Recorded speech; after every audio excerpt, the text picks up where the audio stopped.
Hey, welcome to Mary Walter Radio. I am Mary Walter, and in for James is our friend from Outkick, Bobby Barack. Bobby, thank you so much for joining me. Glad you're here. Yeah, Mary, happy to be here. It's been way too long. Glad we can make it happen. Yeah, absolutely. So, Yeah, you are like one of the originals who have stepped into the seat for James. I think this is yeah, what your third time here, I think. Third? I think yeah. so. I think you originally did a politics show, then a non-politics show. I think I did them both, maybe twice. So I think it's my fourth time. Okay, yeah. So now we've just combined them and meshed them into Yeah. one. And so now it's whatever we want to talk about. So we have some comments. First of all, please, if you have not done so, please subscribe to the channel. Please get your friends to subscribe to the channel. We appreciate that. If you want to go back and watch older episodes, some of them are just absolutely timeless. Some of them are hilarious. You could just wander through on YouTube, go to the live section, just wander through there. Excuse me, streams, and watch any of them. There is one of on the live channel. There's one of the episodes we did, Bobby, because we got dinged for copyright infringement, and I had to go through and I had to edit it out and then repost it.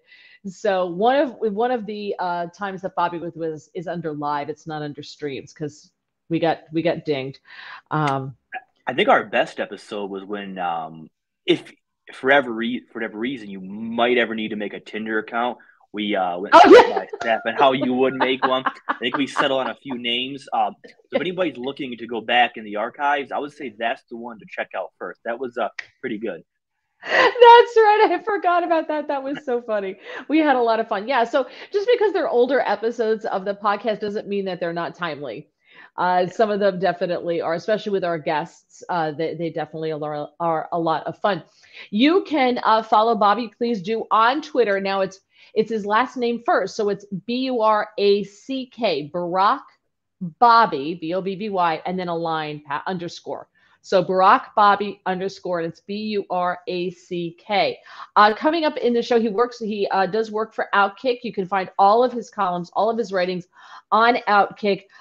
He does everything. He does like news and current events, but he also does culture and a lot of sports writing as well. So he's got his hand in everything. So that means he's just very well versed, and I really like that. And that really Appreciate that. helps on a show like this, where we have no direction and sometimes go off on tangents and wind up not talking about anything we said we were going to talk about. Yeah, it's funny you bring that up because people ask me all the time, like, why do you cover so many different topics? And I think the reason is, Mary, is that most people have a lot of interest, right? So I think that when you just cover one topic, be it politics or sports or culture, you end up having to really stretch it and grind for topics every day. When you cover pretty much everything, there's always something newsworthy. So I never find myself in the morning just saying, well, there's nothing to write about, or I don't have an opinion on anything, because when you cover so many different topics, there's always something, particularly on the media side. So that's one of the reasons why I do cover probably five, six, seven different things, because if you marry yourself to one, you really limit how many interesting things you can say per week or even per day. Right, exactly. Or you just find yourself saying the same thing over and Yeah. over and over again. Let's get to some of the comments. People were here early, shall we? And for those of you who are watching on Getter, if you want to leave comments, please do. I will read them out loud because we can't transfer them over to YouTube from Getter. We don't have that ability. I don't know why, but we can't. So if you're watching on YouTube, I will put your comments up on the screen as long as you're not wildly off topic, which often comes into play. Also, we will be talking about one of Bobby's columns, and I will post it in the description on YouTube and on Getter. I'll post his column, the link in the description. And also, when I tweet out the Apple podcast and the Spotify podcast link, it will be there as well. So, and you can also go just look for Mary Walter Radio on Apple Podcasts or Spotify. So Bill was in early. Bill Haynes in early at 7 o'clock. So he was in 15 minutes early. Libs of Reddit stopping in here to say hello. Now Tax USA. How do you like the memes I sent you? I create those. I gotta go back and look. I've seen some of them. I'll be honest with you. I've been crazy busy. But thank you. I appreciate it. Chris Christie says, I have to admit the music is growing on me. So we have like 9 pieces of, I think eight pieces of non-licensed music that I can use at the beginning of the end of the show, and we don't get dinged for it. I have to say, this one's for the I'm using for the month of September is better than some of the other ones. Some of the other ones are just weird, but beggars can't be choosy if you're using free. Well, So, and the good thing about it is we can make up for the bad music or average music with content, right? So we got everybody covered. Even if they're ah, not fans of the music, we got them covered. It's like when you turn into a talk radio show and the music isn't very good. As long as the content's good, you're fine, right? Because you can't be judged for music, content, everything. So just people need to limit their expectation of how many things they demand perfection from. oh, I like the way you think. And the other thing too is if the music's not that great, the expectations are low, so it kind of lowers the bar, which I like.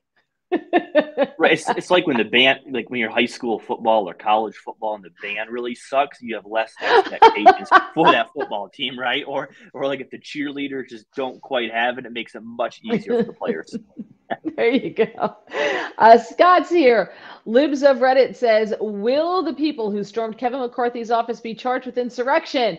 I doubt it. No, they will not be charged with insurrection. You know that. You know they probably weren't even arrested. They were just allowed to go about their way because the justifications, I don't know about you, Bobby, if you saw any of the justifications on this, it was only covered on Twitter, wasn't covered anywhere else really in the mainstream media or the state-run media, really had nothing on it because they were harassing Republicans. Well, they walked in, they didn't storm the Capitol. They weren't violent when they did it. But there's a grandma in prison who walked through a door being held open by a Capitol police officer who took selfies, didn't break anything, didn't do anything, and walked out and is serving 11 months for that because she was parading in the Capitol.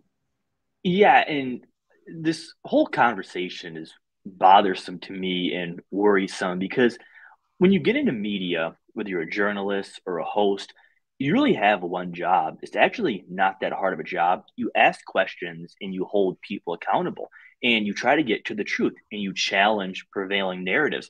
Mary, that doesn't happen at all on the topic of January 6th.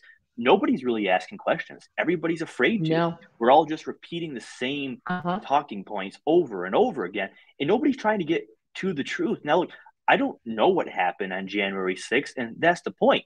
We should know. We should know more. But the fact that this topic is somehow taboo and that the gatekeepers just tell us we can't ask questions, we can't talk about it, that's a really dangerous precedent. I mean, that's what happened early on in COVID. And look what happened. We were duped. We fell for this ruse. So whenever they tell us, hey, you can't talk about this, or hey, just let it go, I'm very suspicious. Not enough is made about the fact that nobody's getting to the bottom of what happened on January 6th. I just can't get over that because as a journalist, that should never happen. No, and Kevin McCarthy told us he would release what is it, Yeah, 14,000, I think it's more right. than 14,000 hours of video. He was going to release it to the public, and he's not doing it. Why? What are they Yeah, hiding? yeah, and that goes to another point. Like people criticize me and say, you're always sticking up for the GOP. I'm actually very, very disappointed in the GOP overall. I think they've proven to be so cowardly and spineless over this stuff. I mean, I don't think Speaker McCarthy's done all that good of a job. I mean, we need more people fighting back because I think the left and Democrats are gaining more and more power over the conversation, over the control of information. And Republicans aren't doing nearly enough to combat Mm-hmm. that. Agree, 100% agree. Let's see. Libs of Reddit says, I just followed Bobby. Yay. Barack, Appreciate it. Burack, Bobby, Bobby _ and that's how you find him. Barry, my buddy Barry says, Barry in Cy Diamond of now Somerset, New Jersey, located near Martinsville, home of the first American flag raised after I think he means we kicked the British ass. Very true. Camp Middlebrook it's technically in Bound Brook, New Jersey, but it's right on the Bound Brook Martinsville line in Somerset County, New Jersey. The first Betsy Ross flag, the Betsy Ross flag was first flown there. Fun little fact. Absolutely. Let's see. Chris Christie says it's a show about nothing, like Seinfeld. It's awesome. Well, I think we do talk about some things. By the way, one big change since I've last been on here. So Seinfeld's always on TV, like syndication, TBS. I just see it Yeah. all the time, but I never really watched it. Like it's always on the background. I never paid attention. And around June, somebody told me just, hey, try it out. And I had some traveling to do, so I put it on the plane, and I love the show now. I'm so late to the party, but I just think it's so funny, so witty, and the country longs for sitcoms like that. Again, I just started watching it and paying attention in June. Brilliant, brilliant show. So I love that one of the followers brought that up because yeah, I'm a really big fan of the show now. It's funny, and we go off on tangents when we do this all the time, which is why I love when you guys, put comments up. Yeah, We just go off on tangents, and that's fine. I have no problem with that. We were just in believe it or not, a motel. We stayed at this motel Saturday night. We had to go to a wedding up in Northwest New Jersey, up at the Sussex County Fairgrounds. Cy knows, Barry and Cy know where I'm talking about. And so I found this little place, the Codman Ridge Motel. And I went online and I looked at some of the different reviews about it, and it got really good reviews. And the pictures of the rooms look really great, and it's supposedly been totally redone. And I'm like, all right, Sussex County out by the fairgrounds is the middle of nowhere. But I grew up in a part of New Jersey that was very much like that, you know, 30 years ago. It's not like that now, but it yeah. was back in the day. So it doesn't really freak me out that much. And there's a little deli across the street and a little deli and bakery. I'm like, okay, so we can get coffee in the morning. We can get something to eat. Okay, great. So we go and stay there. And the rooms, it was a shoebox. I mean, it was it was like a New York City room, it's tiny little thing. The bathroom was like this, and they had shears on the window, so we had to use towels so we didn't have to get up with the crows in the morning. But it was actually really cute, and we were not murdered in our sleep as we thought was a distinct possibility. Didn't happen. And they had this huge TV, like this huge TV on the wall, and they have Roku and this and that and everything else. So we couldn't figure out how to use it. The only thing that kept coming up were the Spanish channels on the local TV. Like we'd try to watch local. Let's just watch local. Who cares? The Yeah. only thing we could get with the Spanish channels. And I was like, okay. One thing we found was the best of Carol Burnett. So this goes to your comment about Seinfeld and how we need Yeah. like those shows again.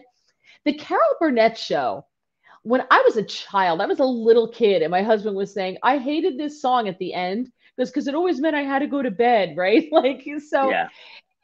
but it was good family fun, and it was just silly but hilarious.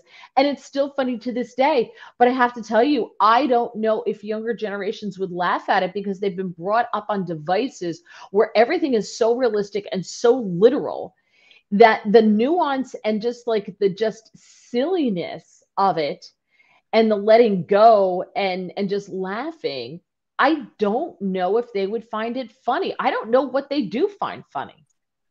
And I don't know that anybody can be funny now because everything's offensive and you have to check off so Right. many boxes just to get something green lit. I mean, you have to have so many non-white people, maybe a trans person now. I mean, you have to have everybody. And no matter if they're funny or skilled or whatever, I mean, there's so many boxes you have to check that content can't be funny anymore. I mean, when is the last movie that is just funny that everybody can laugh at? That doesn't happen now because everything's been so politicized and toxic that content is just at an all-time low. I wrote a column about a year ago now with the thesis that there's never been more things to laugh at about America, but there's never been fewer Right. people willing to make jokes about it, right? Like Yeah. if I were a writer for SNL, I would have unlimited fodder. But these people apparently can't find anything funny going on about American culture. I mean, when you have the word woman in dispute, when you have someone like Biden running the country, Kamala Harris's laugh, I mean, it just goes on and on and on. We should be in a golden era of comedy, yet we're Right. probably at the worst period ever because there's just so few people willing to make jokes now. The Babylon Bee is one of the few, and before Elon Musk bought Twitter, they were kicked off of social media. So Yeah. there's just so many rules in place that we can't laugh anymore, which is really unfortunate because there's so much to laugh at. I mean, just turn on the news, and that really should be satire because what is going on right now just really shouldn't be happening on so many levels. Right. No, you are absolutely right. But I do think that unfortunately we've raised a generation because everything is so toxic and there are so many Yeah, rules and they're so afraid of this and they're so culturally aware and like there's no gray area for well, maybe there's too much gray area for them, but nothing's funny to them. I'm like, you guys are a really sad generation because you don't laugh at anything. My husband bought a flag. It says offended question mark.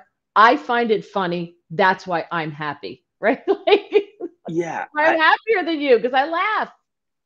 yeah, and I think one of the reasons why I think a lot of people in media don't like me is because I don't take things all that seriously on a day-to-day basis, and I just don't get why so many people do, right? Like, this whole thing about people just waking up angry and jealous and competitive and stuff. I mean, you're only hurting yourself, right? Like, if you're not laughing every day, like that's on you, and you're not hurting anybody else. You're hurting yourself. But it's so true, and like to get on a deeper level, you look at the depression rates and suicide rates Yeah. and these polls that America's never been less happy than it is now. It all correlates with that. If you're not laughing, but instead you're on social media arguing with somebody or on Snapchat talking about someone you don't like, you're hurting yourself. And that to me is one of the biggest stories about society. It's just how unhappy people are, and they're not improving. It's only getting worse. And come 2024, I think both sides are going to be really unhappy because things are going to be so contentious that it's just hard to find a lot of positives with the way society is progressing. And I hate to say that, but it's absolutely true.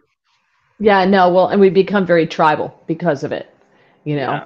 But I do it must be really hard to go through life when you've been raised with the polar bears are dying and it's your parents' Yeah. fault because, they insist on having a gas stove or a washer and like every aspect of your life, no matter what you do, it's never enough until you're living in a cave and freezing and you can only have cotton and you have to weave it by Right. hand and all this other stuff.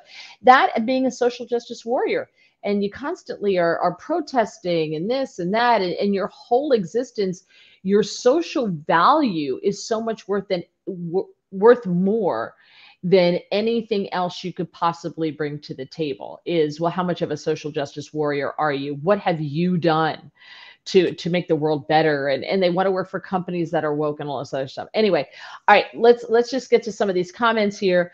Queen's Raiders said that today's music blows like Hunter doing crack. Apparently, he was not a fan of the song that we came in with. Yeah, that's a rough one.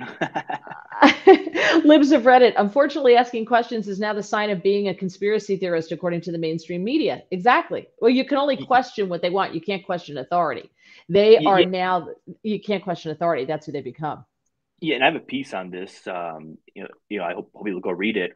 Called "The War of Information." I posted it around February. But the lab leak theory, right, is that um, the the people in power, they don't really fear dissenting opinions. They fear questions that threaten their power. That's what the lab leak theory was, right? People were kicked off online by raising the question, hey, could this virus have originated in a Wuhan lab that's studying bat coronaviruses? I mean, it was such an obvious question to ask, but so few people did it, and those who did it were punished greatly for it, particularly Yeah. online and in the news. There's a report about the New York Post, an editor during the early months of COVID informed journalists that they can't push that conspiracy. Well, that was never a conspiracy to me. That was a question. It was a possibility.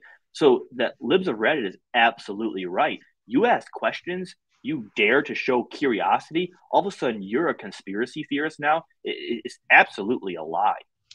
And that there's a case right now in the courts working its way through the courts, and we're finding that yeah, the administration is now in violation. They conspired with social media companies, Yeah, pressured social media companies right. to censor Americans, to violate our First Amendment rights. The Biden administration violated our First Amendment rights. It's the most important case working its way through the courts, and it's getting zero play because the Biden administration is being called out for being, authoritarian and violating our rights. Imagine that.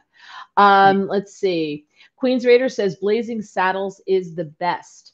Barry says, here's a funny. If a tree falls in a forest and no one is there, did it make a sound?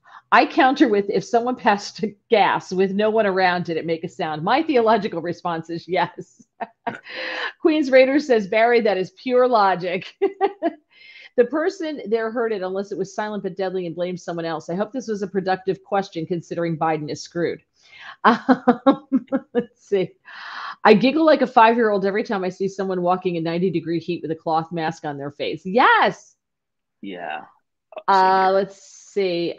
Here now. Let's go into what one of the topics for tonight. Oh, what's that? Oh, it's a cat. Hello. Queen's Raiders asked the question. What? Go ahead. Yes, I just wanted to bring up one point from a question there about there you brought it up about the Biden administration and social media. Because this is a really important topic. So the left often counters the right by saying social media, these services are private platforms, thereby they don't have to abide by the First Amendment. And technically, in some cases, they're right. But here's what's going on. When you have the White House pressuring social media and social media acquiesces, by law, that makes them a state actor. And all of a sudden, then it is a First Amendment issue. So while it's true that if Facebook just bans somebody on their own, it's actually not a First Amendment issue. But if they're doing it at the behest of the Biden administration, which emails and documents now prove, then it is a First Amendment issue because at that point, the social media services are acting as an agent to the government. That's why I think that is one of the biggest stories going on. But the right does portray that inaccurately at times. Now it is a First Amendment issue, but it's not always by default. So that just is some clarification I think a lot of people miss. Doesn't make it any less important, but this is why this story going forward is very, very consequential. Yeah, no, thank you so much. I'm glad you brought that up. Look at you. Look at Bobby making us smarter. So, all right. So talking about Kevin McCarthy, which is Kevin McCarthy last. Queen's Raider says, I want to be in Barry's class. Be a conspiracy analyst, not a theorist. Exactly. Here we go. And then Barry says, do you think there are enough votes to impeach Brandon? So here's the thing. It's not an impeachment. This isn't what the Democrats did. And this is where the line is being blurred. Democrats are yelling, oh, you don't have enough information. What Kevin McCarthy announced today was the beginning of an impeachment inquiry, which is not an impeachment. They're not going to take a vote to impeach Joe Biden. What an impeachment inquiry does is it gives the committee the power to get things like the bank records that are being withheld, that aren't being shared with Congress, things that, for instance, the National Archives are refusing to share. Well, like the committees, the Republicans on the House committee, House Oversight, wanted to see the emails between Hunter and Joe, where Joe used his aliases. We now know there are 4 aliases that he used, not 3, 4. So they wanted to see those. And the National Archives, the administration declared executive privilege over that. It gives them the authority now to subpoena these records under an impeachment inquiry. They can get the suspicious activity reports where there's anywhere from 150 to 170 suspicious activity reports that banks file. Banks tell the government, this is really weird. It's because if you take out more than $10,000 in cash, they file a suspicious activity report with the government. Why do you need $10,000 in cash? That's the limit. So, or if you're getting money from someone that's considered, like a bad actor from a foreign country or China, that would be suspicious if there's $1 million going into your account from China. The bank chooses to submit that report with the federal government saying, hey, you should look into this. Something's not right. If you have one SAR filed on you, there's an investigation. The Biden family, between all of them, have anywhere from 150 to 170 of those reports that were never investigated. They were just squashed and sat on. And the government. So this gives the committee now, the impeachment inquiry committee, the ability to look into all of those things. Now, the committee is, let's see. I got it right here. Hang on. Don't go anywhere. I'll tell you who's on the committee. It is okay. James Comer, who's the head of House Oversight, Judiciary Chair Jim Jordan, and Ways and Means Committee Chair Jason Smith. James Comer and Jim Jordan, I have faith in. But what's interesting, and this goes to the question that was asked about whether McCarthy will stay in as Speaker. Did you notice when they left for vacation, which I don't know why they left for the month of September when they have a budget coming up and this and everything else going on, but they still went away for the month of August, August, why they did that. He had said there might be a vote for an inquiry. He didn't take a vote. He just said, this is what we're doing, and authorized it. I wonder if that was a power play on his part to keep his job. What do you think? Yeah, I think it's really interesting because, I mean, you laid it out accurately. I mean, he didn't, and he did tease it before. Do I think he'll stay in power? I do. I do. I just I think there's a lot of layers to this that really complicate this whole story. And there's so much to it. I want to go back to one point you made about the aliases and about Biden. Brandon Devine from the New York Post does a really good job. She's probably Oh, been the yeah. foremost authority on the Hunter Biden story. She cited a poll last week that about half the country now considers Joe Biden corrupt. And the hearing with the House Oversight Committee was a big reason why. And um, will Biden eventually be impeached and all that stuff? I mean, he's not going to be removed from the presidency. But what can happen, at least in my opinion, is that Americans that never bought into this and that they thought it was just a conspiracy, they're starting to understand what a lot of us did from the start, and that is the corruption lies really deep within this family. And we're heading to 1 year out for the election. The more stuff that comes out, most of which has been accurate, the more I believe that this will hurt him in the general election. And that to me is the headline in all of this about what do the American people think of Joe Biden when it comes to corruption. And based on Miranda Devine's reporting, it's much bigger concern now than it was 2 years ago. And that is the one point that should never be lost in this about politicians can fight and try to make power moves all they want. But at the end of the day, what do the people think? And right now, they're turning on Joe Biden. Yeah, no, absolutely. It's going to be interesting to see. And Barry asked, do they have enough votes to impeach Brandon? I don't know. That's not what this is. Again, it's not an Right. impeachment vote, so it doesn't matter right now. But if we can get the information, you could get enough votes to impeach him. It could happen. Are Democrats going to do it in the Senate? No. De- Joe Biden could have slaughtered somebody in the street, like they would say. No, Trump could murder somebody on Yeah. Fifth Avenue. Joe Biden can do that, and the Democrats are going to still protect him, unlike the Republicans who would not protect Trump. Democrats always circle the wagons, and Republicans do not. Let's see. I'm trying to get to all these. One significant of impeachment is the public seeing and hearing the proof.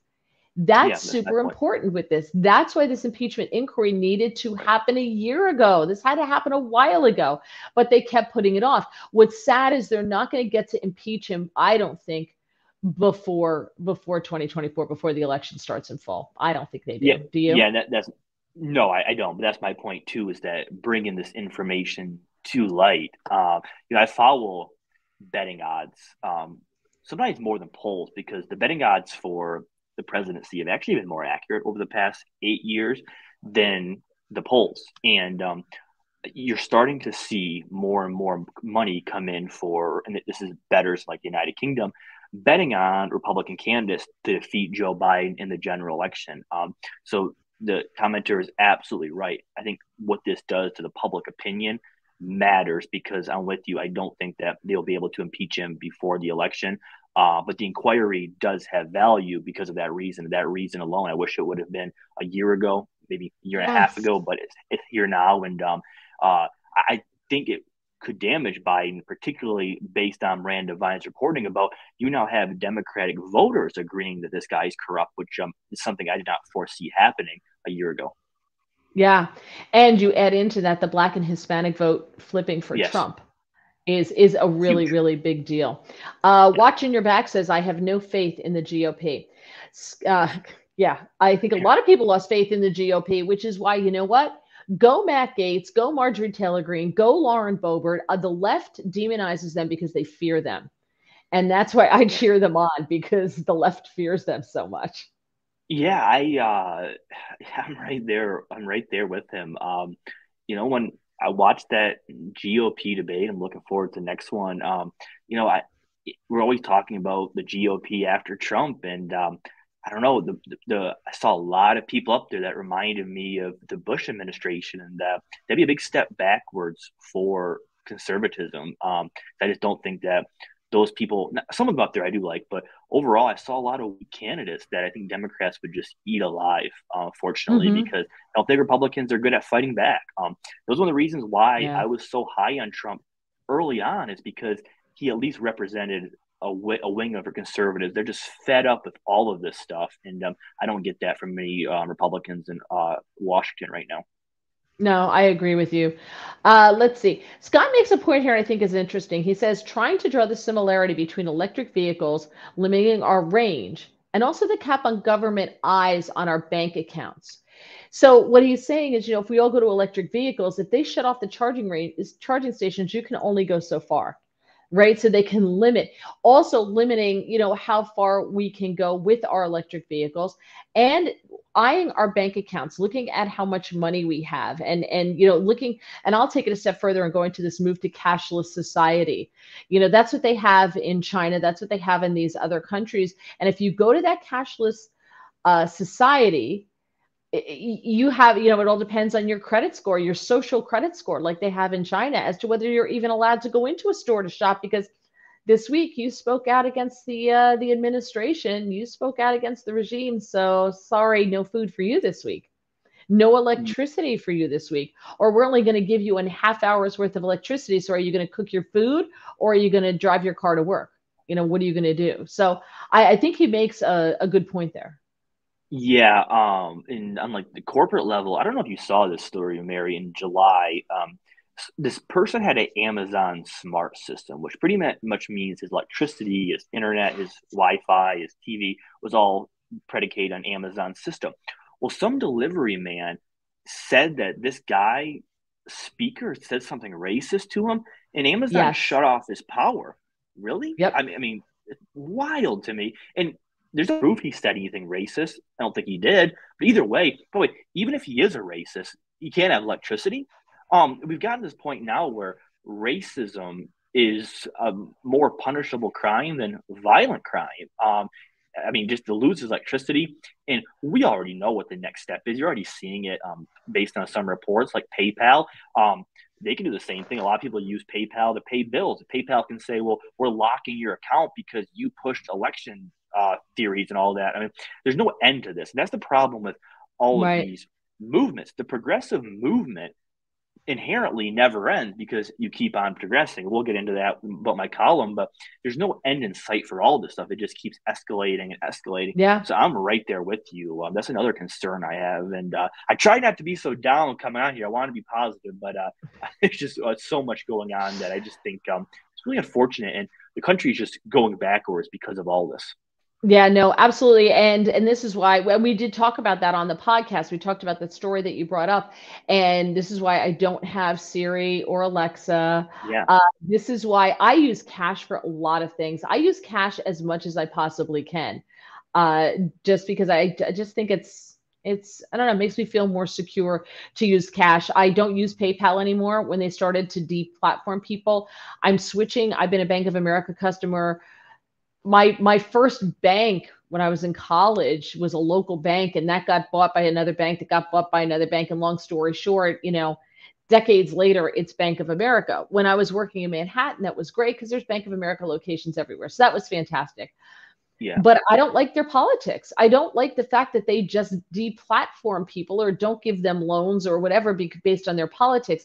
I don't like that they just turned over records of anyone who used a Bank of America in the vicinity of Washington, D.C. on January 6th.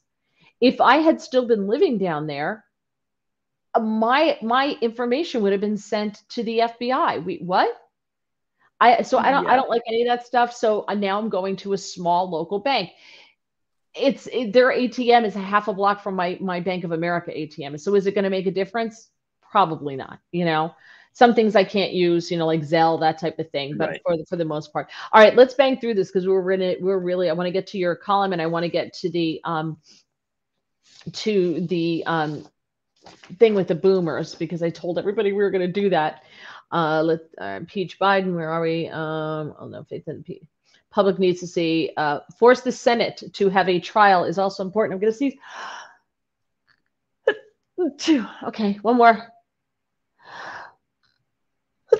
Okay, I'm good. Sorry. Gregory says the avalanche of negative information will turn the tide only if the legacy of media allows it to become part of the news. It's true. That's what happens when you have state-run media, state-controlled media. It's no different than Putin. Putin controls the media, and people laugh at that. If you don't think the DNC talking points don't go out, you're not paying attention.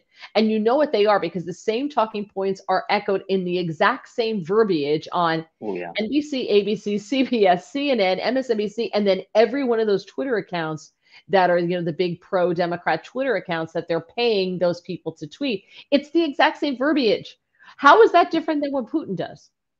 Yeah, the one only positive here is that these legacy media outlets have less and less influence. People don't. There's still people who do, but by and large, people don't trust these people anymore. Nobody's watching CNN. Nobody's reading the Washington Post.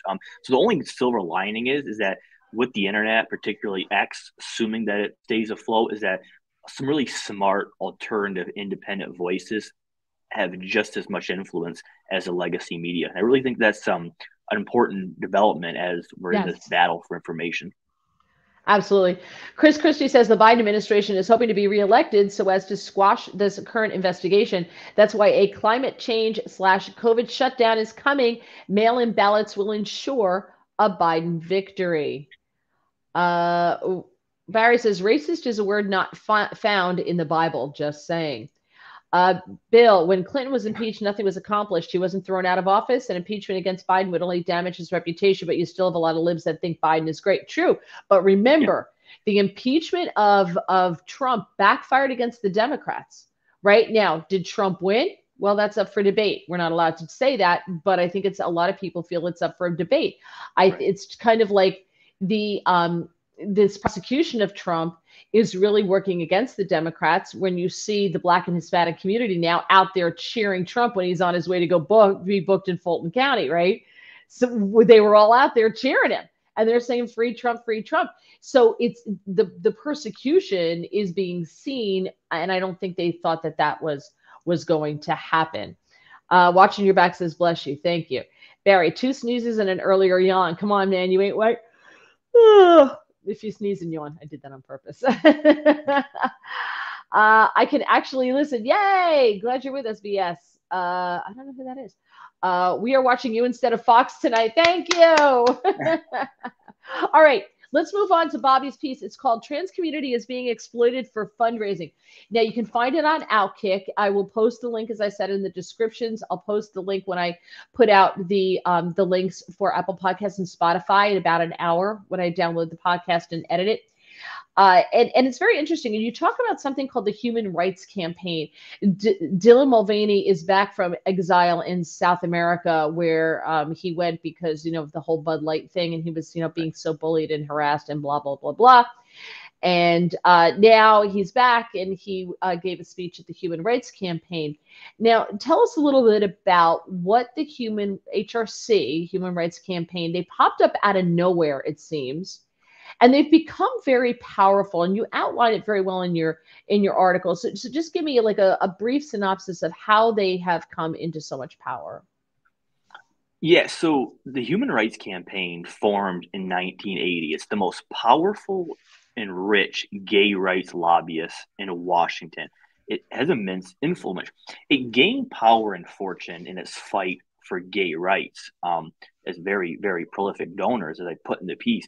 But in 2015, when the Supreme Court ruled that all 50 states must recognize gay marriage, well, you would think the HRC would celebrate. They've been fighting for that for 40 years.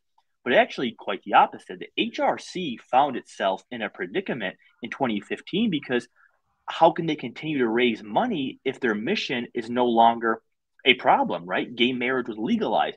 So how can they convince George Soros to keep donating money? How can they convince other Democratic donors to give them money? So they pivoted towards this idea that trans people are suppressed. And believe it or not, this essentially gay rights lobbyist is making more money now than ever before. And this summer, they declared a state of emergency against LGBTQ people, saying that these GOP bills to restrict gender affirming care against minors is the most dangerous threat the LGBT community has ever faced. Well, obviously, that's a lie. I mean, the AIDS epidemic is for one, but it runs so deep. They introduced this system called CEI, which is a lesser Yeah. known part of ESG, but it might be the most powerful, Mary. They hand out scores based on how much corporations stand up and back the trans community.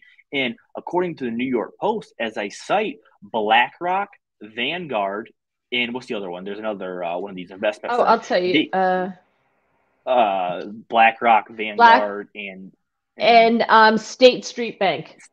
State Street Bank, they use these CEI scores to determine how much they invest in a company. So companies are incentivized not to cater to their base or their consumers, but to these CEI scores. And I found this pretty interesting.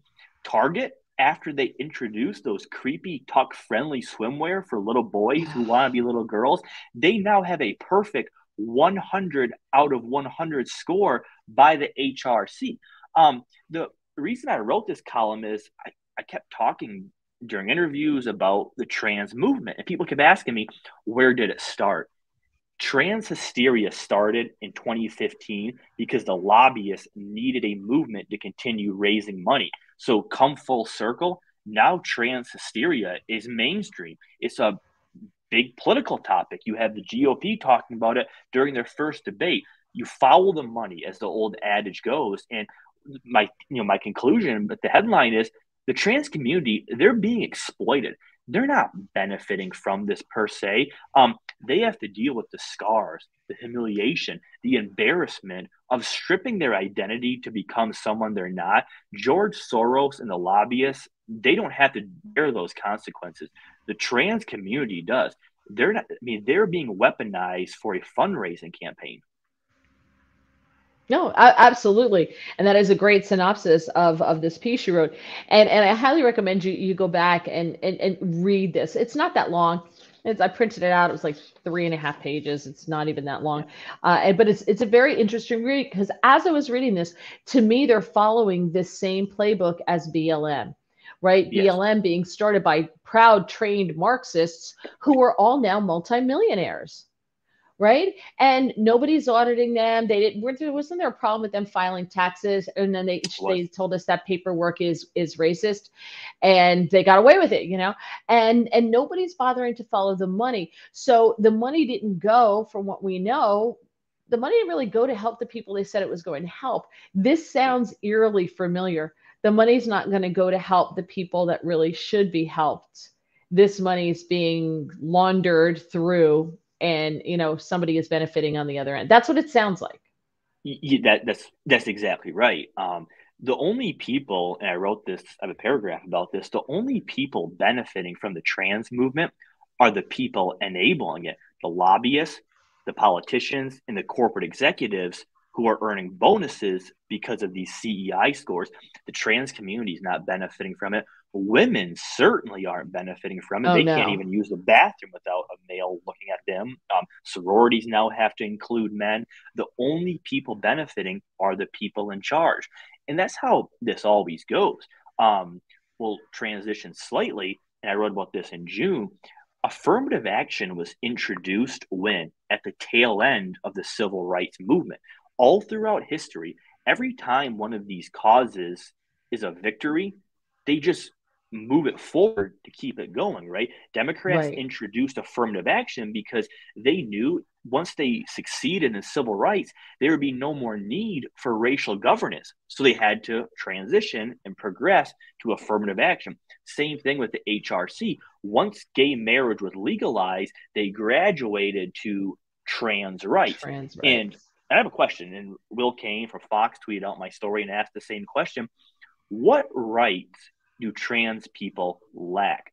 Nobody's ever told me. I keep hearing it. They can get married. They can go to college. They can vote. What rights do trans people lack? If anybody knows, I'd love to have the conversation. Maybe I'm missing something, but they don't lack anything. In fact, you can't even criticize them without being called transphobic and fired and browbeat into an Right. apology. So this is all such a lie. Right. Well, I'm sure they'll say, well, they lack the right to go into the bathroom of their choosing, use the locker room of their choosing. They don't have that right. I and we can all disagree. That's not a right, first of all. It's not a right to go into Right. whatever bathroom I want to go into. That's not a right. If the establishment doesn't want me going into that bathroom, some establishments just have one bathroom and you got to take Right. turns, right? So it's not Yeah. a right Well, to and this use a bathroom in certain, whichever one Yeah, you and want. this really bothered me. I don't know if you saw this. In Wyoming, a sorority, the female Yes. sorority sisters complained to a judge that a 6'4" man is now in the sorority because he calls himself a transgender, and he watched the women change naked with an erection, and the judge responded that the word woman is not legally defined. Therefore, that man can stay in the sorority with the women. Really? I Well, mean, well, we talked about this because I am a Kappa. I became a Kappa my senior year, so I'm not really a yeah, Kappa. I really was more my local sorority. We became national my senior year, and we yeah, became Kappa Kappa Gamma, and this is Kappa. Here's the thing: those little woke girls voted him in. they did. Right. So you know what? I don't feel sorry for them at all. Here's a really good life lesson for you, Yeah. ladies. Be a little bit more judicious with your votes. Same thing happens when I look at these blue cities like New York. Yeah. Oh my gosh, New York City is being destroyed because of all the immigrants. You voted to be a Right. sanctuary city. There you go. Absolutely. And So I don't feel sorry for those little girls. Guess what? You voted for it. yeah, it's like the female athletes who are now complaining that they have to swim with men, but like on their Instagram and TikTok, they previously were all for For trans right. inclusion. Well, I Exactly. mean, Now you if got you it. support the movement, now you got to bear the consequences. But I just find this trans thing so saddening. One point that I've made important over the past 6 months. Political stories are usually temporary, right? Like whoever wins president is 4 years, and a lot of these laws, they don't happen. But what is going on with American culture is permanent. What's going on with the trans movement, the suicide rate, the genital mutilation, the pain that these people have to endure forever. There's no story more consequential than that to me, and that's where I go back to my criticism of the right when I see them on TV or in podcasts or online. I think they're focusing on issues too small, because the lasting impact of this stuff, telling people that their gender doesn't matter, that they can be whatever they want to be. I mean, that lasts decades and generations. And I just really encourage people on the right or even people in the middle to just stand up and say, hey, this isn't right. 10 years ago, people would have laughed at this. How do we get to the point where this is happening right now? And it's just, it's very frustrating. And I do think the HRC is behind a lot of it. Yeah. So I will put that link out. It's very interesting. I want to get to some of these comments. BS says a toddler is asking me if you're Ariel. So I said no, but I wish I was. Queen's Raiders. I turned off Levin so I could listen to your podcast. Thank you. Gregory, by gender affirming care, they mean mutilation. Yeah, we have to stop allowing the left, and this is part of my frustration with the right. We had Yeah. automatically adopt their language. Now, cisgendered, I refuse. I'm not adopting Yeah. cisgender. I don't know what that means. I don't understand. Heterosexual, homosexual, working just fine. Right. So I don't straight, gay, whatever. But we have to stop allowing them to control the language. We need to come up with another term instead of gender affirming care. It's Yeah. they always put these fuzzy words and they're very good at it. And the media picks it up, and the next thing you know, the right is using that language too. And we need something else. Yeah. Now, I Uh, will say this, the right has to be a little bit careful because you're absolutely right. We should stop using gender affirming care. But the right sometimes uses gender affirming care with genital mutilation. There is a couple of steps in between that, and the left always, oh, you don't know what you're talking about. So I do encourage the right to just make sure they understand the process, because that's been a big criticism of the right, that they think all gender affirming care turns into genital mutilation. It's usually the last step. So there are Yeah, a couple right. layers here that we have to walk through. True, but a lot of the drugs that these kids are taking will forever change their Yeah, bodies, and therefore is a definitely. form of chemical mutilation when you come Yep. down to it. Yeah, It may not absolutely. be the cutting and lopping of things off and all this other stuff, but you are making changes in your body, especially when you're going through your growth spurt, that if you just stop taking the drugs on the other side, you're not going to suddenly grow taller. You're not going to suddenly, your voice isn't suddenly going to go back to what it was before. Right. Your hormones are screwed up forever. You missed that developmental stage. You're going to deal Yeah, with that for the rest absolutely. of your life. So it's almost like a chemical mutilation as opposed to just the what we think of as the surgical mutilation. Yes, great point. Now, Tax USA says we need to continue to be informed on businesses that don't align with our values and morals. Our money is our last line of defense, not politics. Amen. Queens Raider says BLM, Bolsheviks love money. Barry, the whole gay and black community is being exploited. They're sold as outcasts who start trouble. I don't start trouble. I'm trying to catch a tasty wave and get a cool buzz on. Dear Lord. Now Text USA, Mary, you should do a segment, Who Not to Purchase From, called Bad Merchant. You know what, though? I don't like to do that just because make your own decisions. I'm a big fan of that. I'm a big fan of make your own decisions. Target is bulletproof because moms love Target. Moms, they're still pushing that stroller in there with the toddler to get clothes into Target, and they're just going to walk right past the gay friendly bathing suits. They may hate it, they may abhor it, Right. but they're still going to Target. Every mom I know, I have known since Target has come on the scene, loves Target. They filled the void left by Sears. If you don't have, like, I don't have a Walmart near me. They just opened a Target near me. I do everything in my power not to go into that store, to go elsewhere. I order a lot from, like online, Walmart online, that type of thing. And I know Walmart's not perfect either. I get it. But I think they're better than Target. But sometimes you just can't. And moms love Target. So buy Target stock because it's going up. Okay, let's see. Let's see. Now Tax USA, vote with your money. Yeah, exactly. Look what happened to Bed Bath and Beyond, right? They stopped carrying My Pillow and they became very woke. In New Jersey, they're practically out of business. The one near me is gone, and they had all these associated stores called Harmon Cosmetics, which became Face Values later on. They redid, and I loved that store. Loved it. It was all discounted makeup and like toiletries and all stuff that you would expect like a big pharmacy type store to be stocked with, right? And it was a great store. There was always a line in there, always a line. It was always packed. They redid it, and they had to spend millions redoing the two near me. And I went there to go get something, and they were suddenly closed because they're tied to Bed Bath and Beyond, and Bed Bath and Beyond's going under. Yeah, and just remember this line, for anybody listening. If you don't think you have power, you do. We saw during Bud Light, the majority Yes, controls the perception, but or no, the minority controls the perception, but the majority, the silent majority, they control the results. You, not the people that's good. above you, still control this country. I love that. The minority control the opinion, but the majority, the silent majority, control the results, control the outcome, basically. Absolutely. Like, I love that.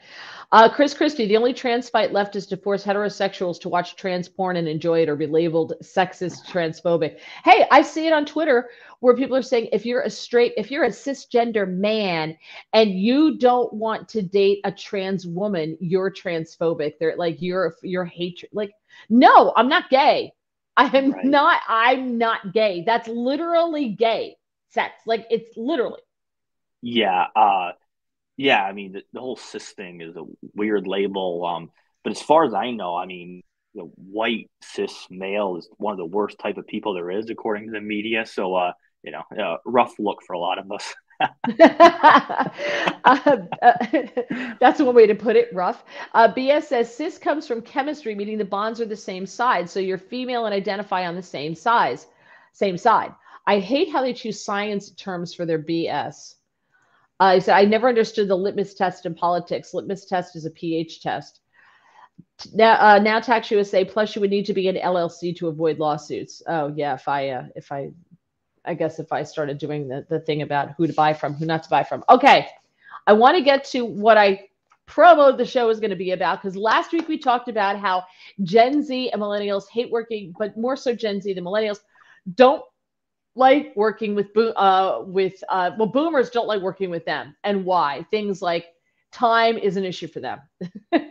They think that they should get paid six figures straight out of college. They think that they should be moving right into management straight out of college, all those types of things.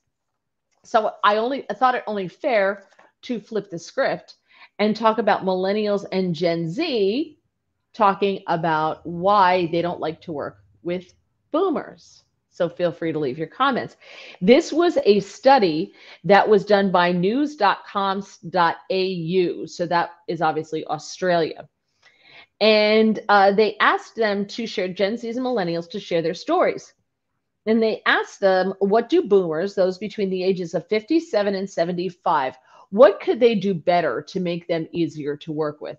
Now, I don't have you work with boomers, I'm sure, Bobby. What do you think they could do better to make them easier to work with? So I'm probably going to contradict everything here. So I'll answer your question first. My guess is boomers are more confrontational, where millennials are passive aggressive. Interesting, because I pride myself on being phenomenally passive aggressive. I find it is an art, it's a skill, and I do like to wield it just, whenever I feel like it. Because if you do it at certain times, people see it coming, and it's not quite as effective as if they don't see it coming. Then they never know. It's like gaslighting. I find that effective as well. Well, okay, so and yes, I'm a nightmare to be married to. Yeah, so I've always been someone who, when somebody has an issue with me, I usually like to call them and try to work it out, or say, hey, what's the problem? A lot of people, like under 30, want to handle it by like subtweeting you or liking tweets about you. So I think I get along with boomers far better because of that. Like, if they have a problem, usually they'll call you or text you and say, hey, I didn't like that, or hey, can you not do that? Where millennials take their problems to Twitter in a passive aggressive way. I hate that. So I don't know what the poll says. I assume I'm different than most people on that. But yeah, the passive aggressive tactics of younger generations, I assume boomers really despise that. Probably. BS says, I'm technically a millennial, but more Gen X mindset. My issue with boomers is some of them have the quote, well, it's always been that way mindset. I can see that. I think that happens with every generation as they age. It's just the way you've always done it. So you resent the new people coming up trying to change. You get somebody new in the office who says, oh no, you don't know how to do this. And that was one of the complaints that boomers have about them, is they come in and they think that they know more than everybody else, and so you're doing everything wrong, and they're going to come in and change the way the business runs. It's got to be changed. So I think new blood is good, but I do understand we do it this way for a reason mentality as well.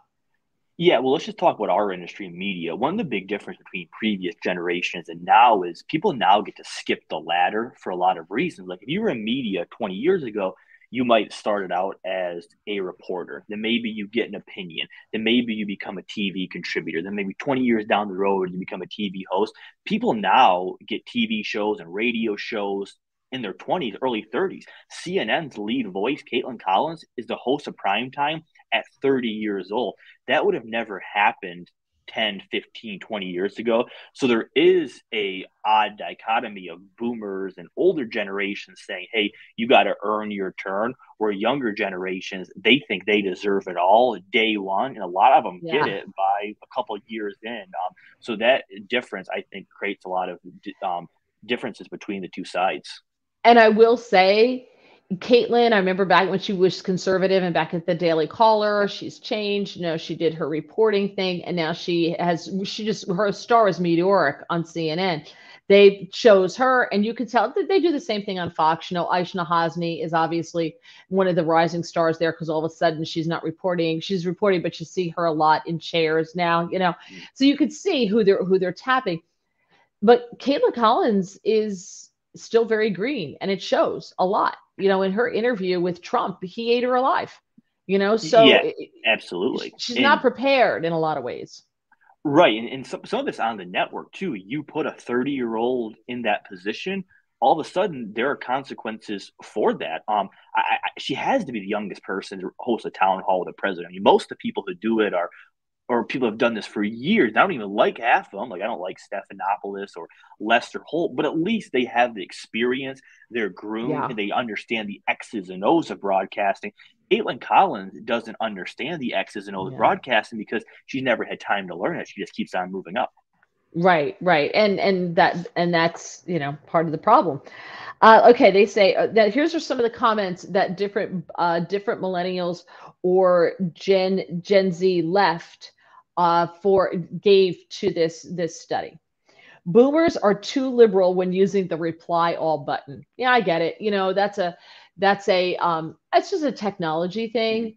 And I don't listen. My parents, when they send stuff, and because they get it from their friends, and it has 10,000 forwards, so you have to scroll down and scroll down to get through Oh, everybody's email addresses before you who it's been sent to. They don't know how to that's technology. And you know, when you get there, like when we get to be that age, when we get to be, you know, in our 70s and older, when it comes to technology, we're gonna have the same problems.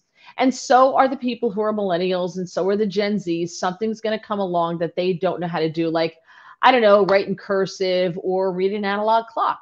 You know, they have no idea how to parallel do park. that. Parallel park, exactly, exactly. Let's see. BS says we hired a guy against my recommendation, but I was leaving the company. He was great on paper. He knew every single test we did and was a subject matter expert, but he always did all the math on paper. And we were high throughout. We were high and we were high throughput, and we generated the reports for the clients. He couldn't keep up and refused to learn Word and Excel. And this was 2020.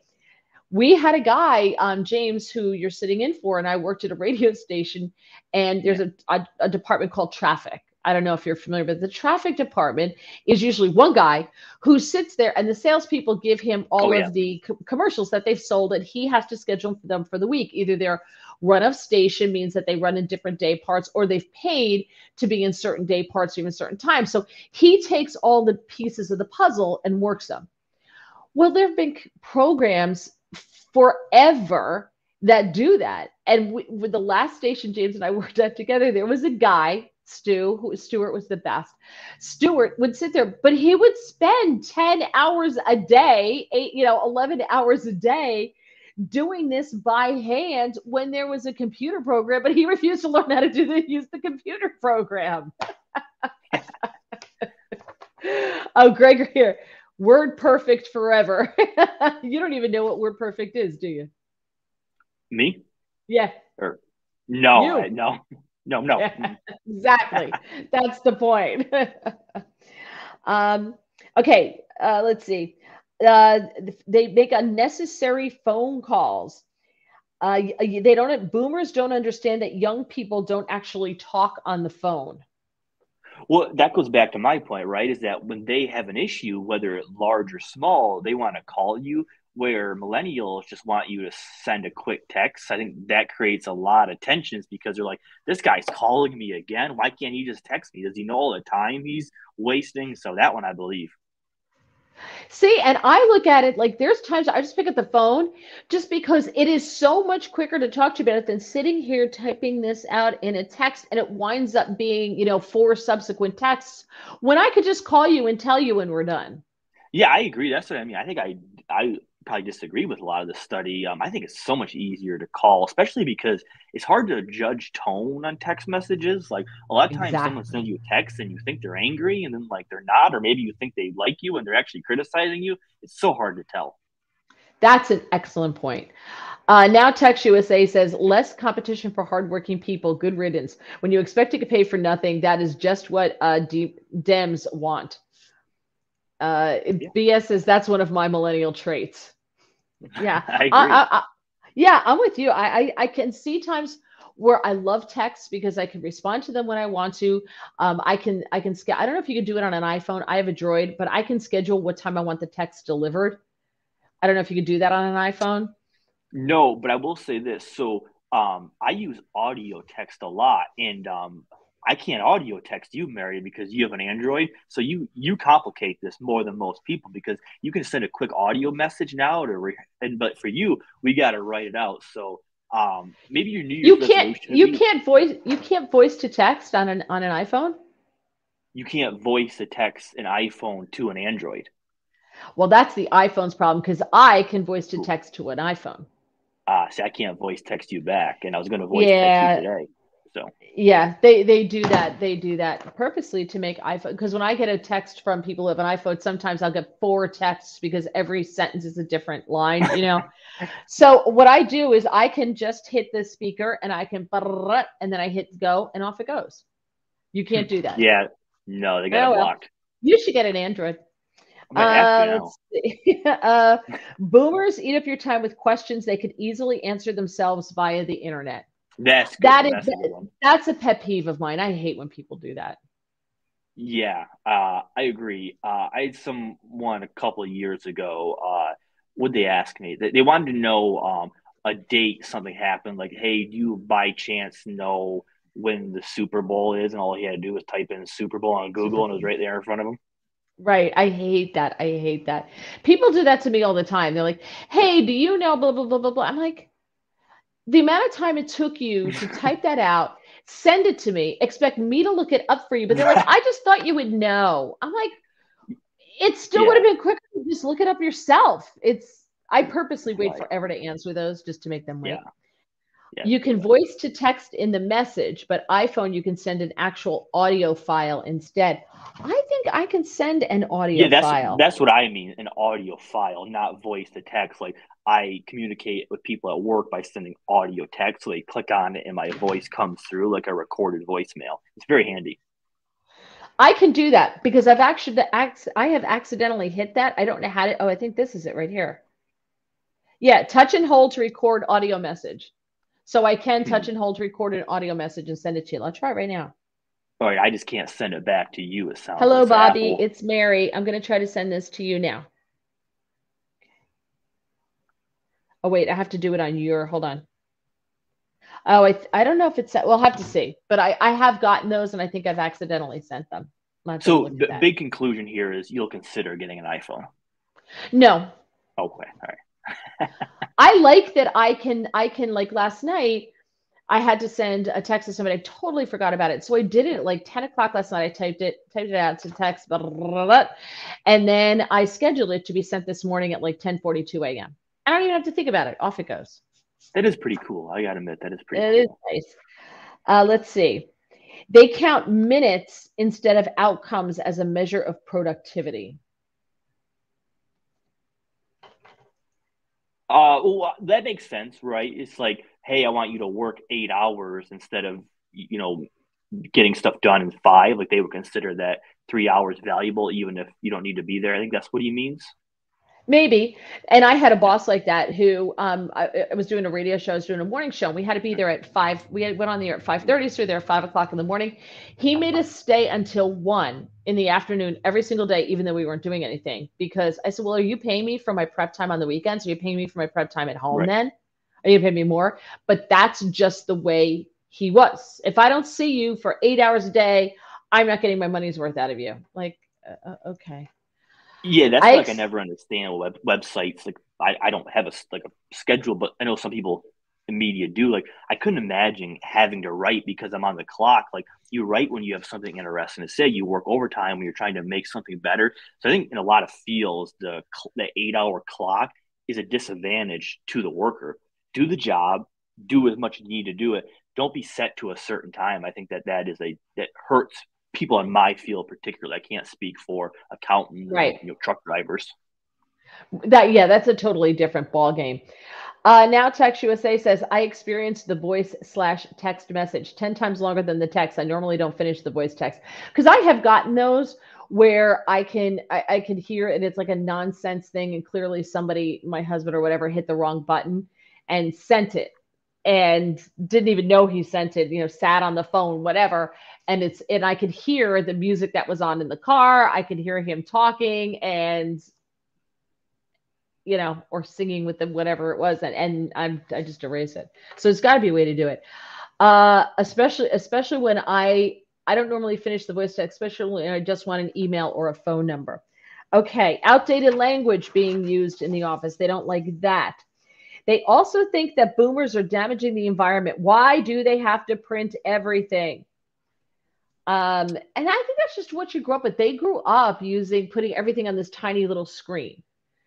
I'm slowly learning how to use my phone more, like as far as like notes and files and things like that and lists and things.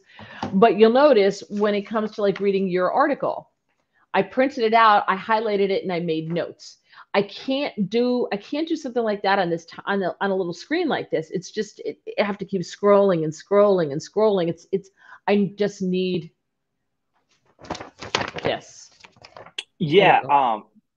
A really interesting one is I'm a big book reader, and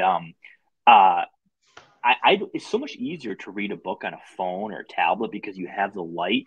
And a lot of people of a certain generation like just can't fathom not having the physical book. I think the physical book is very inconvenient because you have to find a light at night. You have to remember the book. You have to have a bookmark. It's so much more convenient to read a book on a phone or a tablet, but people are just used to that physical paper like they were the newspaper. That it's just really hard for them to adjust away from physical copies. So two things. I don't have a Kindle because if I buy a book, I don't literally have the book or have it. I don't have the book. Yeah. That's number one. But number two, you can't read one on the beach. You can't read those screens in bright sunlight. That's why Good point. I have friends who used to have those, who had I never thought about that. Loved them, but they can't read them on the beach or outside because of the light. It's a good point. So yeah. Yeah, it's interesting. And I don't want to be a hypocrite. You see, I have a bookshelf full of books. I do love having the physical book, but it's just so much easier to read on a tablet or phone for me. But I totally get the idea of having the physical book. I mean, I can't fit all my books on my shelf because of that. But the beach idea is pretty interesting. I've never thought about that. Yeah, anything in the bright sunlight you can't read. BS says it's so much easier to do a PDF and you have a copy of it when they say they didn't get it. Well, that's one of the things that they say. They said, why does everything that they say that they want to call, which is why they prefer to get a text or an email, because if they call, then they say that you didn't do it or you get blamed for it because there's no paper trail, but yet they don't like the papers being printed out. So they want it electronic. So at least they can say that there's some kind of paper trail electronic. But even electronically, sometimes emails don't go through, text messages don't go through. That sometimes still happens. Oh yeah, all the time. You just like making the Rush Limbaugh paper shuffle. No, that's a great point. I remember listening to him. You always heard him grabbing the paper. I think he called it the stack. Is that what he called it? Yes, the stack. Yeah. The stack. Yeah, I do miss that. And by the way, shout out to him. Greatest radio host, greatest media personality of all time. I don't think it's close. I'm not gonna get in that. I'm not going off on that tangent because we're already over. Okay. Why does everything have to be a formal meeting? They love creating stale environments. I don't know anyone who loves those. I don't know anyone who loves meetings like that. Hold on, so just see what this is. My qualm is how they call your phone with no regard to your calendar. I'm in meetings all day. You don't get to skip the line. Well, if I call you don't pick up, I'm leaving a message. I don't know. I also wouldn't be calling someone on their cell phone if it's business. I think it would be calling their business phone unless they have a business cell, I always try to keep business and personal separate. Like I try to do that. So I have one point I want to make. Things is interesting. So the one difference between the generations is that people over, I would say 45 have their phones usually on their ringer, where people under 45 have their phones on silent. So it's very common for people under 45 to send somebody a text message late at night and say, well, they'll see it in the morning because their phone's not going to go off. But if you like text my, I don't know, my aunt or my mom at 2 a.m., their phone's going to start buzzing and they're going to freak out. That's a big difference between generations. Well, I think there's also several reasons for that. Like my husband's phone's on all the time when he's on call. So that phone goes off all hours of Yeah. the morning, noon, and night. So that's one thing. But the other thing too is your mom is worried that maybe it's a call from the emergency room and you happen to be there. Or it's their kids, who just learned how to Right. drive and things like that. So the phone is always on because of that. Yeah. So No, I I think it's a really good point. it's But when you there's a don't have difference. kids, you're not worried about it. You don't keep your phone on. Right. Absolutely. Let's see, what did Scott say? They have Kindles with that white paper screen so that you can read it in any sun, any light. I didn't know that. Let's see. They say they're obsessed with titles and hierarchy. It is so embarrassing and such a social construct. What do you mean I can't email someone I work with? So in other words, you can't just email the guy two above you. You got to go through the guy in the middle. They don't like that. They think they should be able to email the president of the company if that's what they need to do. Let's see. They think that boomers need to stop obsessing over office presence. So many of them will believe we work better in the office and we just don't. I'm down with that. I think that if you can work remotely, work remotely. I'm a big fan of working remotely. I've seen the mountaintop, and I think if you can work remotely and get your job done, why not? Why not? Yeah. Now it Yeah. it depends. Go ahead, and I'll go ahead. I'm sorry. No, I think for me, like if I were to drive to work back and forth, like that would be 30, 40 minutes that I could Mhm. otherwise be writing. So it depends on your job, right? Like I've always said, everybody's Right. job's different. But like for mine, working in office would be distracting. Like I'm at my best, well, at least I think so. Maybe nobody thinks that I'm at my best ever. But when I'm just kind of like writing alone and no one's around me, like I shut my phone off, I think it's really hard to, it'd be hard to do what I do in an office. Right. Now, and I have worked in corporate America where I drove easily half hour, 45 minutes each way. When I was working at Fox, I was on the train at, 3:30 in the morning, the first train, 4:30 in the morning to get the train to Yeah. ride the train 90 minutes in. So I got to get up 15 minutes to drive to the train station, park the car, wait for the train. Sometimes that's, a 10-minute wait. So now I'm already a half hour into a commute. Then I got another 90 minutes on the train. And then I had, a 20-minute, 25-minute walk to Fox. I had like a 3-hour commute each way when all was said and done. Yeah, I exactly. I had a mean, job where I drove an hour across the state. Then when I get there, so I had an hour each way that time. That's not unusual for most of America. Most of America is used to that. The pandemic and the kids who came out of college during the pandemic didn't come into that. They came into working remotely. And now I think they have a hard time with the getting into work. I think, like to your point, if you work in an office where you have a sales team that you have to communicate and this team and this and that and everything, sometimes maybe, you're there Tuesday, Wednesday, Thursday, or you're there Wednesday, Thursday, or Tuesday, Wednesday, and everybody's in on those days so you can all communicate together and you can all get to know each other and you can do that, but you're off Monday, Friday type thing, or working remotely Monday, Friday. But I can see where it's necessary in some businesses, some type of work that you have to be there so many days a week. oh yeah, I Yeah. mean, there's a ton of jobs, especially like for really important meetings, you might not feel secure enough to do it over Zoom, and that's a real thing. So Zoom meetings, for a lot of reasons, are complicated. Plus, people's Wi-Fi doesn't work.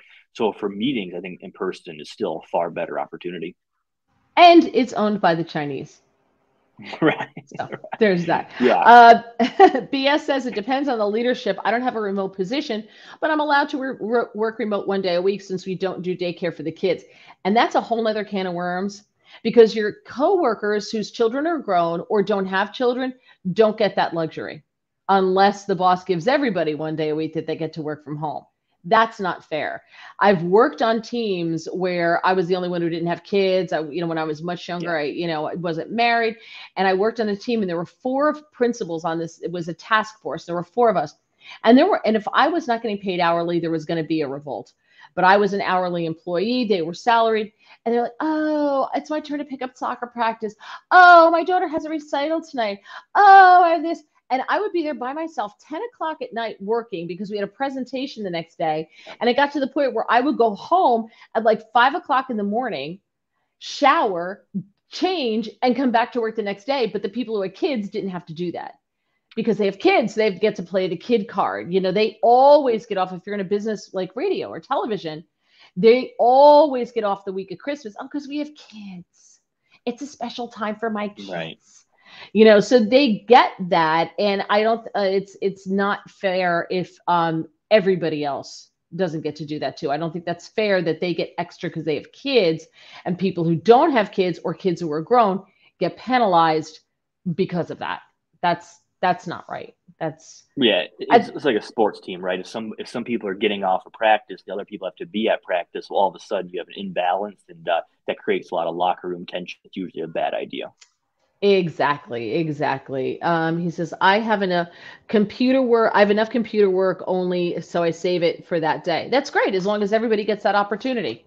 I think that's fantastic, but I don't think some should be more equal than others. Okay, the article is Trans Community is Being Exploited for Fundraising by Bobby Burack. It's on Outkick. If you go to outkick.com and you just search on Bobby Burack, all of his pieces come up, and there's everything. There's sports, there's culture, there's politics, everything. So it's a really well-rounded articles, and they're not super long, and they're great reads. So I highly recommend you do that. Also follow him on Twitter, Burack Bobby, with an underscore after that, BURACK Bobby, and then an underscore after it. I will be linking this piece, though, to the description on both Getter and on YouTube, and then I'll put it in as well when I tweet out and post the links for Apple Podcasts and Spotify when we are done here.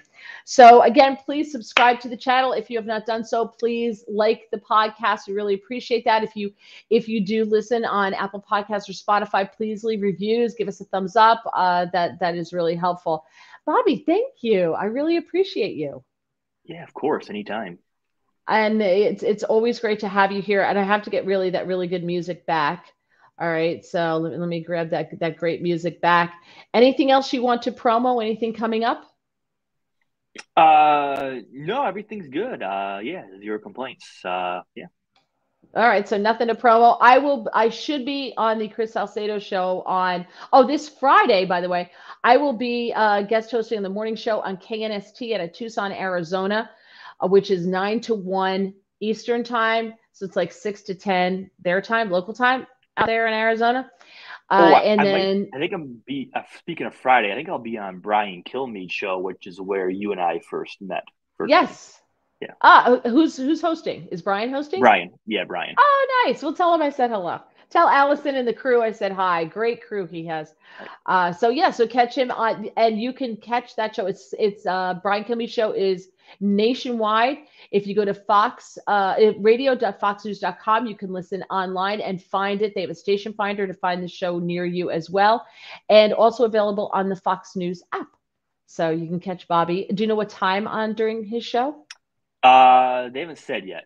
Okay. So I'm not sure. So sometime between 9 and noon Eastern. You can catch Bobby. Great. Monday, I should be on the Chris Salcedo show. We got bumped yesterday because Joe Biden started his speech 25 minutes early. Thank you, Joe. So I got bumped yesterday.